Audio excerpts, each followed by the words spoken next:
நீங்க இவ்வளோ பிளசன்ட் கேரக்டரா இருக்கீங்க. ஆனா அந்த ஒரு படம் பார்க்கும்போது புன்னகை மன்னன் அதுல அந்த ஒரு ஸ்ரீலங்கன் கேரக்டர், அதுவும் வந்து ரேவதியோடைய மது பயங்கரமா இருக்கும் உங்களை பார்த்தாலே. ஆமா, எனக்கே தெரியாது.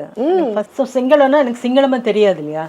அதுக்கு கூட எனக்கு அவங்க அந்த ஸ்பாட்ல தான் சொல்லி கொடுத்தாரு டைரக்டர் சார். வந்து அந்த ஏற்கனவே கன்னடா ஆர்டிஸ்ட் அப்பா வாய்ட் பண்ணவருக்கு ஓரளவுக்கு தெரியும் போல இருக்கு சிங்களம், அவருக்கு தெரியும். ஆனால் எனக்கு ரேவதிக்கு தெரியாது. அதனால எங்க 2 பேருக்கும் அசோசியேட் டைரக்டர் வந்து உட்காந்து கன்னடத்தில் சொல்லி கொடுப்பாங்க அந்த பாஷையை.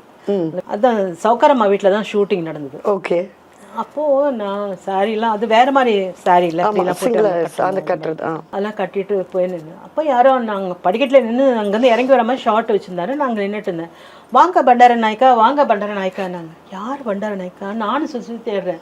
மேலே பாருங்க, மேலே பார்த்தோன்னே சவுக்காரம்மா இருந்தாங்க. வணக்கம் மேடம், எப்படி இருக்கீங்க, நல்லா இருக்கீங்களான்னு கேட்டேன். நல்லா இருக்கேன் பண்டார நாயக்கா, வாங்க. ஐயோ, என் பேர் பண்டார நாயக்கா இல்லை, என் பேர் KS ஜெயலட்சுமி.